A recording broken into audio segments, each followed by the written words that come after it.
Buen día, chicos. Bien, el día de hoy vamos a hablar sobre uno de los sistemas de mucha importancia, puesto que equilibran la parte interna de nuestro sistema endocrinológico. Nos vamos a referir al sistema endocrino. Bien, durante mucho tiempo se creyó que en el gobierno de las funciones orgánicas intervenía únicamente el sistema nervioso. Hoy en día, alumnos, sabemos que también participan ciertos productos glandulares llamados hormonas. Cada glándula endocrina elabora una o varias hormonas de composición química diferente y como consecuencia de función distinta en la economía del organismo. El hombre y los animales superiores presentan un doble sistema regulador, el nervioso y el endocrino. No olvidemos eso, un doble sistema regulador, el sistema nervioso y el sistema endocrino. Como todos sabemos, el sistema nervioso es un mecanismo de mayor velocidad de reacción, entonces reacciona muy rápidamente y gobierna las funciones de relación con el medio ambiente. Y las hormonas son mensajeros químicos de reacción más lentas y regulan las funciones vegetativas. No olvidemos eso. Las hormonas regulan las funciones vegetativas. ¿Cuáles son las funciones vegetativas? El metabolismo alimenticio es una, el crecimiento y la reproducción. Miren, esas tres funciones tan importantes son reguladas por el sistema endocrino. Entonces, pues, alumnos, como vemos, existe una influencia mutua entre el sistema nervioso y las glándulas endocrinas. No olvidemos eso, una influencia mutua entre ambos sistemas, nervioso y endocrino. Lo que estamos observando, observen ahí, tenemos tres glándulas básicas en nuestro organismo. ¿Ya? Miren, uno, el hipotálamo, que es la cúspide, una de la más importante que se encuentra a nivel cerebral. Lo que estamos observando, alumnos, quiero que observen el puntero, miren el cerebro, le han hecho un corte sagital por la mitad para ver la cara interna del cerebro, ¿no? Ahí está el uno, es el hipotálamo. Ya, miren, el cerebro se ha cortado por la mitad y están viendo la cara interna, ese es el hipotálamo. Luego tenemos la 2, que está más internamente al occipital, que es la glándula pineal. Luego tenemos la 3, que es la hipófisis, ¿no? La hipófisis es la glándula maestra, que está en el hueso, el esfenoidal, el hueso. Miren, la hipófisis del hueso esfenoidal se encuentra en la encía turca del hueso esfenoidal. Tenemos luego la 4, que es el tiroides. Miren, ya a nivel del cuello, está delante de, miren, está por delante de la laringe, al principio de la tráquea, ¿no? Ese es el famoso tiroides. Luego tenemos el paratiroides, que está por la cara posterior, por la parte de atrás del tiroides. Luego tenemos las suprarrenales. Más adentro, ahí están el riñón en la parte superior. Supra, sobre, encima. Renal, riñón, sobre los riñones. Son las famosas cápsulas suprarrenales. Luego tenemos el 7, que es el páncreas, una glándula que está por detrás del estómago. Una glándula pancreática importantísima en el metabolismo de los alimentos.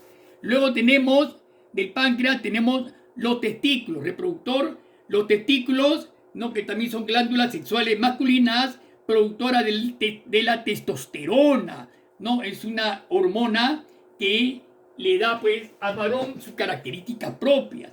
Y por último, tenemos a los ovarios. Como todos sabemos, en la mujer, ¿no es cierto? Son los que producen los óvulos, ¿ya? Mucho cuidado, alumno. Y también producen una hormona que es la progesterona. Bien, entonces, el sistema endocrino se trata del estudio de estas nueve glándulas. Al menos un breve, ¿ya? Un breve estudio de estas glándulas que ustedes están observando, alumnos. Vamos a tratar de hacerlo en 2 clases, alumnos, ¿ya? En 2 clases. Y ojo, en 2 clases, si no va a quedar el tiempo, nos va a quedar bastante corto, alumnos, porque esto es bien extenso. Vamos a tratar de hacerlo bastante corto. Empezamos entonces con el sistema endocrino. ¿Qué estudia la endocrinología? ¿No? Es una rama de la biología encargada del estudio de las glándulas de secreción interna. ¿Ok? Miren, las glándulas endocrinas son órganos que producen sustancias químicas llamadas hormonas. No olvidemos eso, ¿ya? Estas hormonas, mucho cuidado, se incorporan al organismo a través del sistema circulatorio. ¿Qué significa? Que el sistema, la sangre, la va a llevar a determinadas células, determinados órganos. ¿No es cierto? Bien. Clases de glándulas. Vamos a ver, alumnos. Existen 3 tipos de glándulas, ¿no? Glándulas endocrinas, exocrinas y mixtas, ¿ya? Veamos las primeras. Endocrinas. Endo proviene de endo, es dentro. O sea, el producto de su secreción, ¿no? Va a ser eliminado directamente a la sangre, ¿ya?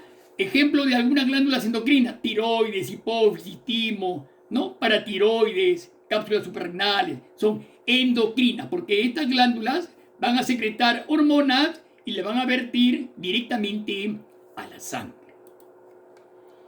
Glándulas exo. Exo es fuera. O sea, eliminan su producto de secreción al exterior, ¿no? Por ejemplo, las glándulas salivales, ¿recuerdan? Parótidas, submaxilares, sublinguales. Miren, ahí están los ejemplos en la parte inferior, ¿no? Ahí está la glándula parótida, vean, la más grande, submaxilares, y la más pequeñita, las sublinguales, debajo de la lengua, ¿recuerdan? Que secretan, ¿qué? Secretan saliva. Son glándulas, ¿no? Glándulas exocrinas, porque eliminan su producto de secreción hacia la boca, en este caso. Las glándulas sudoríparas, ¿no? El sudor, ¿no? Que se elimina una serie de sales minerales al exterior. Son importantísimas. Estas son glándulas exocrinas. Y las glándulas mixtas tienen de los dos, ¿no? Funcionan como endocrinas y como exocrinas. Por ejemplo, el páncreas. El páncreas es una glándula mixta, ¿no? Que secreta directamente a la sangre la insulina, que es una hormona que controla el nivel de azúcar en la sangre. ¿Y qué más secreta? El jugo pancreático, que como todos ustedes saben, a través del conducto de Wilson o pancreático, desemboca en el duodeno, primera porción del intestino delgado. Ya ustedes conocen eso, ¿no? Por eso decimos que es una glándula mixta, el páncreas, ¿no? Las glándulas sexuales también son glándulas mixtas, alumnos. Por ejemplo, los testículos son las glándulas en el varón. ¿Qué secreta? La testosterona a la sangre. Y hacia afuera, los espermatozoides, el líquido espermático. Igualmente en la mujer, ¿no es cierto? En la mujer también, la progesterona a la sangre. Y hacia el exterior, los óvulos, pues alumnos, los óvulos. ¿Ya? Son glándulas mixtas. Bien, chicos. Seguimos con hormonas. ¿Qué vienen a ser las hormonas? A ver, ya hemos dicho, son sustancias químicas vertidas a la sangre. Ya hemos dicho eso. Dice, algunas de las funciones de las hormonas, ¿por qué son importantes? ¿Cuáles son sus funciones en nuestro organismo? Bien, una de ellas, regula la actividad de un órgano determinado. Van a regular actividades de los órganos. Otra más, por ejemplo, miren ahí en ese caso tenemos la célula secretora, ¿no es cierto? La célula secreta la hormona. La hormona va, el vaso sanguíneo la lleva, la conduce ¿a dónde? A las células blancas, ¿no? A las células donde las células que requieren, ¿no? Células dianas o células blancas es igual al número. A donde se requieren esa hormona, ¿no? Entonces, ellas tienen las moléculas necesarias para poderla captar, ¿no es cierto? Entonces, mucho cuidado. La sangre transporta las hormonas a todas las células, pero solo a algunas células específicas son afectadas. En ese caso que están viendo ustedes, esa que está siendo afectada, ¿no? O sea, ¿por qué? Porque poseen moléculas receptoras en su superficie, ¿no? Moléculas receptoras a esa hormona. Otra hormona no podrán recepcionar las hormonas, ya solamente algunas de ellas, ¿no es cierto? Por ejemplo, el páncreas, las células de Langerhans, por ejemplo, son las receptoras, porque ellas son las que van a captar la insulina, ¿ya? Mucho cuidado con eso, muy importante, ¿ya? Igualmente en la parte derecha, vean ustedes, ¿no? Ahí están, la hormona, actúan en órganos específicos, llamamos órganos blancos, ¿no es cierto? Ahí están los órganos blancos, ¿no? Como las hormonas, el torrente sanguíneo, la va a ir trasladando, ¿no? Y la hormona receptora, la célula blanca, la va a captar, ¿no? Va a captar, ¿no? La hormona, ¿no? Esa parte interna es la hormona, ¿ven? Va captando la hormona, las células blancas que le decimos nosotros. Bien. Seguimos. Naturaleza química de las hormonas. Vamos a clasificar, según su naturaleza química, a las siguientes hormonas. Vamos a ver. Las hormonas más comunes. Los polipéptidos, ¿no? Uniones peptídicas que forman proteínas. Forman la oxitocina, ¿ya? Mucho cuidado la oxitocina. La oxitocina es una hormona de mucha importancia. Tenemos muchas. La antidiurética, la insulina y el glucagón, ¿ya? Son hormonas muy importantes, muy importantes. Por ejemplo, ya dije, la insulina, ahí está la insulina, por ejemplo, es una hormona del páncreas. ¿Cuál es su función? Controlar el nivel de azúcar en la sangre, ¿no es cierto? El nivel de azúcar en la sangre. La oxitocina, por ejemplo, participa en la contracción del útero, por ejemplo, en la mujer en estado, ¿no? En los últimos meses, esta hormona, la sangre va a soltar esta hormona, ¿para qué? Para que el útero pueda contraerse y el niño pueda salir. Se contrae y el niño pueda salir, ¿no es cierto? Es la oxitocina. La hormona antidiurética, por ejemplo, ¿no? Esta ayuda a los riñones a controlar la cantidad de agua que su cuerpo pierde a través de la orina, por ejemplo, ¿cierto? Entonces controla el ingreso y salida del agua, es muy importante. El glucagón, por ejemplo, aumenta la glucosa, por ejemplo, el glucagón, es otro muy importante, ¿no? Dentro de las hormonas proteicas tenemos a la prolactina, por ejemplo, ¿no es cierto? La prolactina, por ejemplo, es producida por la hipófisis, ¿no es cierto? Y produce la leche en el embarazo, por ejemplo, ¿no? La mujer que ha gestado, tiene el bebé, entonces hay secreción láctea gracias a la prolactina, ¿ya? La hormona folículo FSH es hormona folículo estimulante. Todas estas hormonas, alumnos, FSH, LH, etc., son producidas en la hipófisis. Mucho cuidado, alumnos. O sea, la hipófisis es la glándula maestra de nuestro cuerpo. La FSH es la hormona folículo estimulante. Regula el desarrollo, crecimiento y maduración en la pubertad de los óvulos, de los espermatozoides. La LH es la hormona luteinizante, ¿no? Producida por la hipófisis también. Estimula, por ejemplo, a la testosterona.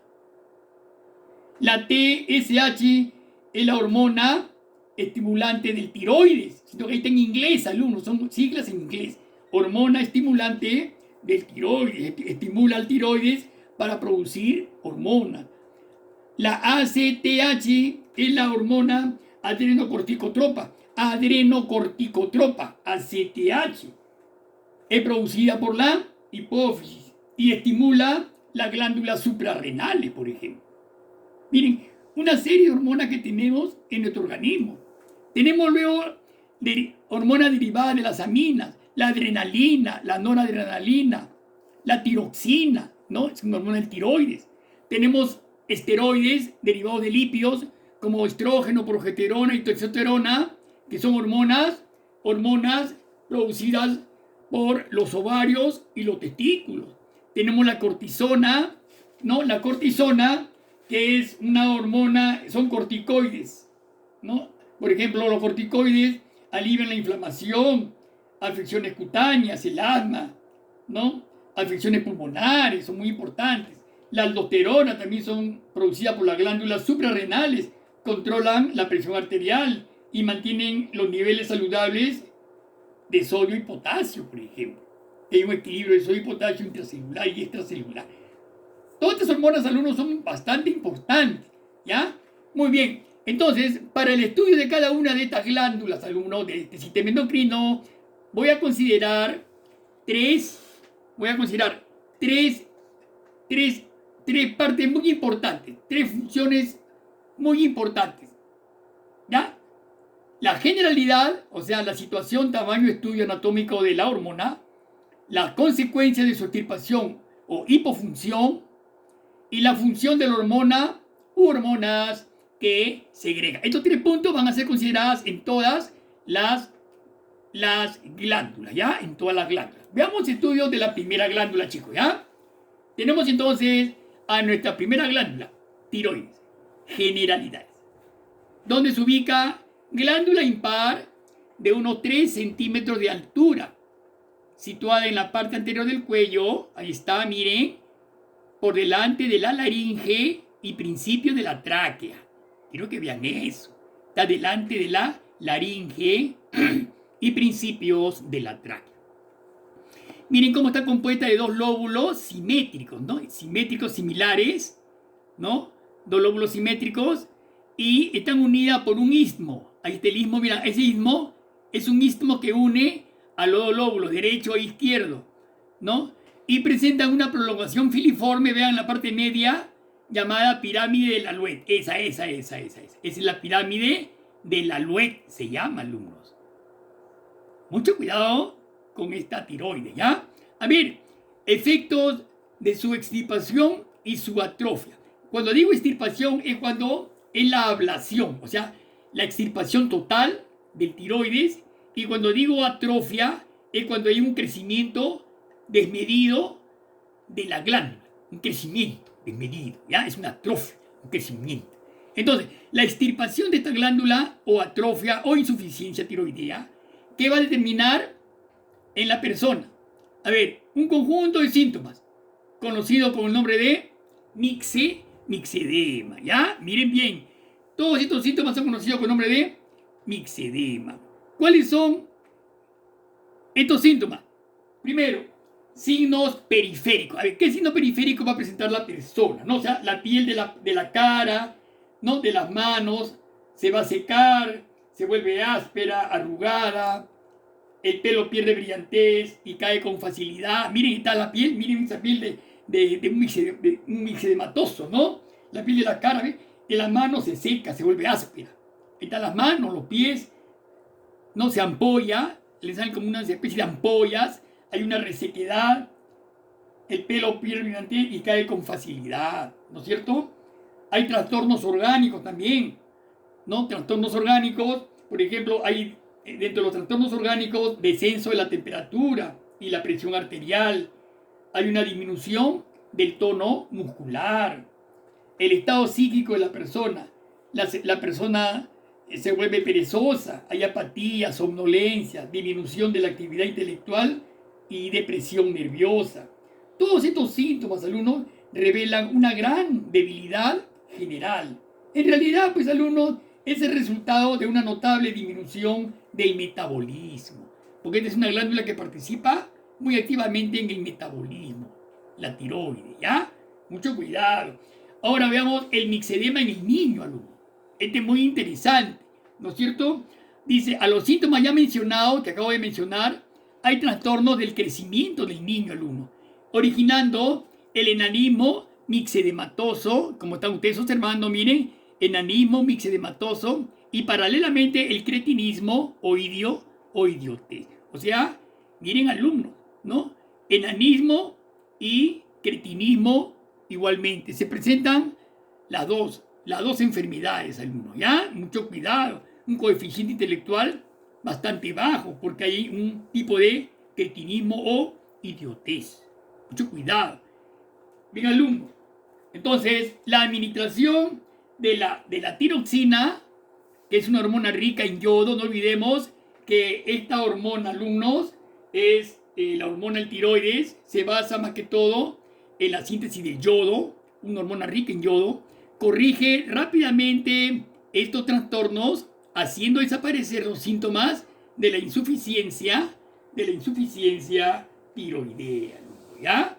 Mucho cuidado. Entonces, esta hormona es muy interesante, el tiroides, alumnos, ¿no es cierto? Bien, veamos, alumnos, el bocio. Este bocio es una enfermedad bastante conocida por todos ustedes. Por si no se han dado cuenta, ahora lo van a hacer. ¿Qué es el bocio, alumnos? Es la hipertrofia del cuerpo del tiroides. ¿Qué le dije antes? Hipertrofia, ¿qué era? Hiper es exceso. Trofia viene de crecimiento, el crecimiento excesivo del tiroides. Miren, miren, ahí está, un bocio clásico. La persona es delgada, ¿no? Presenta xeroftalmia oftálmica, ve los ojos, parece salirse de las órbitas, miren. Esos son los síntomas clásicos de un hipertiroidismo, ¿no? La persona está nerviosa, ¿no? Es la hipertrofia del cuerpo del tiroides. Mucho cuidado, alumno, ¿ya?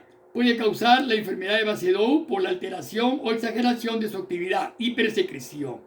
Esta enfermedad, llamada también bocio exoftálmico, se caracteriza por la normal proyección de los ojos fuera de las órbitas, ¿no? Tiene ojos saltones, ¿cierto? Mucho cuidado, ¿ya? El hipotiroidismo es lo contrario, ¿no? Ya las personas no son flaquitas, no, ya son obesas, ¿no? Las personas son más obesas, ¿no? Y con su sintomatología clásica, ¿no? Son dos enfermedades antagónicas, ¿no es cierto? Uno se caracteriza por su delgadez y por el bocio, y la otra por la obesidad. Bien, chicos, muy bien, no olvidemos el bocio, hipertrofia del cuerpo del tiroides, ¿ya? Bien. ¿Cuáles son las hormonas? Alumnos, la glándula tiroidea usa yodo, no olvidemos, usa yodo de los alimentos para producir dos hormonas. No te olvides, el yodo de los alimentos. ¿Dónde encontramos el yodo? ¿En qué tipo de alimentos? En la sal, por ejemplo, sal yodada, alumnos. Toda comida siempre lleva un poquito de sal. Ese poquito de sal lo va a utilizar tu cuerpo. ¿Ya? Lo va a utilizar tu cuerpo. Entonces va a usar ese yodo de los alimentos para producir estas dos hormonas tan importantísimas. La triyodotironina T3 y la tiroxina T4, alumnos. T4, ¿ya? Ambas están involucradas en el crecimiento, en el mantenimiento de la mayor parte de las funciones corporales y en la regulación del metabolismo. Mucho cuidado. El metabolismo, no olvidemos que participa en el metabolismo de carbohidratos, lípidos y proteínas. Son las únicas que requieren de un oligoelemento, que es el yodo, repito, para su síntesis. Bien. Pasamos ahora a nuestra segunda glándula, alumno, que es el paratiroides, ¿ya? Generalidades. Es una glándula también endocrina situada en el cuello por detrás del tiroides. Ya lo hemos visto en antes. Por detrás del tiroides, del paratiroides. Son 4 glándulas, 2 superiores y 2 inferiores.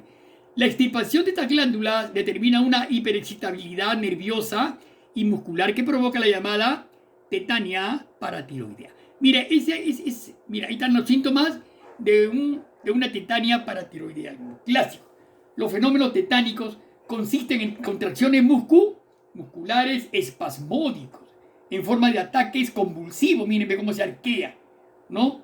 Acompañados estos ataques de temperatura elevada, aceleración de las pulsaciones y los movimientos respiratorios.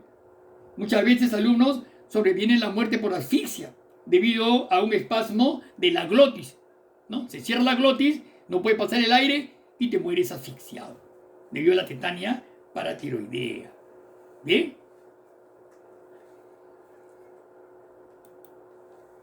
Bien, chicos. Bien, entonces, ¿qué hacer ante esta sintomatología? que se debe hacer un análisis de sangre, alumnos, de estos tetánicos, que nos va a revelar que en el plasma de la sangre hay algunas anomalías. Por ejemplo, ha disminuido la cantidad de calcio. O sea, hay una hipocalcemia. Alumno, no te olvides, hipo es disminución, hiper es exceso. No te olvides nunca eso, ¿ya? Hipocalcemia, baja cantidad de calcio, ha disminuido la cantidad de calcio. Ha aumentado la proporción de fósforo, hiperfosforemia. En la sangre, hiperfosforemia. Ha habido una hipersecreción de las parotiroides. Al haber una hipersecreción de la parotiroides, o sea, una pérdida excesiva de la hormona, de la paratormona, ¿qué se produce? La desmineralización de todo el esqueleto. Y al haber una desmineralización, el calcio óseo pasa a la sangre, hipercalcemia. Y al haber, repito nuevamente, una desmineralización, los huesos, al carecer de minerales, pierden. ¿Qué es lo que van a perder? Van a perder fuerza, consistencia, van a perder calcio y se va a producir pues escasez de calcio. Entonces, mucho cuidado con esa característica. ¿Cuál es la función de su hormona? La paratormona. Alumno, la paratormona preside el metabolismo del calcio y el fósforo y regula la proporción de estos elementos en el plasma sanguíneo. ¿Ya? Esa es la principal función de la paratormona. Presidir el metabolismo del calcio y el fósforo. Bien. Y concluimos, alumnos, con el timo. El timo está situado delante de la tráquea entre los dos pulmones. Mucho cuidado, observen bien el timo, ¿ya? El timo, alumnos, se compone de dos lóbulos unidos entre sí por su cara interna. Miren el timo, ¿ya? El tiroides arriba, la tráquea, el timo, ¿no? Dos lóbulos unidos por su cara interna. Es una glándula transitoria. O sea, en el recién nacido está bastante desarrollada y aumenta de volumen hasta los 14 años, para luego ir atrofiándose paulatinamente en la edad adulto hasta desaparecer. O sea, tiene una función en la niñez nada más. Una función en la niñez. Bien. Efectos de su extirpación. ¿Qué sucedería si el timo es extirpado en la niñez? Si se extirpa en la niñez, aumenta la excreción del calcio y se produce el ablandamiento de los huesos. Mucho cuidado, alumno, ¿ya? Entonces, al producirse el ablandamiento de los huesos, se produce una serie de enfermedades, ¿no es cierto? El raquitismo, ¿no? La imposibilidad de captar la vitamina D, que es la antirraquítica. Entonces, ¿cuál será la función de su hormona? Del timo. Interviene en la nutrición y desarrollo del esqueleto en las primeras fases de la vida, ¿ya? Influyendo especialmente con la hormona paratiroidea el metabolismo de las sales de calcio. No olvidemos entonces, ¿ya? El tiroides y el paratiroides participan conjuntamente con el timo en el metabolismo de las sales de calcio. Repito, el timo y el paratiroides. ¿Ya? Repito, el timo y el paratiroides, ambos participan en el metabolismo de las sales de calcio. ¿No? Ahí están los chiquitos abajo, miren sus miembros inferiores, ¿no? Miren cómo están debilitados, se quiebran muy rápidamente, deformes, la deformidad, ¿cómo se ve? Es por falta, por irregularidades de esta glándula tímica, ¿ya? En la niñez, chicos. Bien, chicos, creo que con el estudio del tiroides, paratiroides y timo, creo que estamos bien. Para la próxima vamos a hacer el resto de glándulas que nos falta. Bien, buenos días chicos, nos estamos viendo, hasta luego.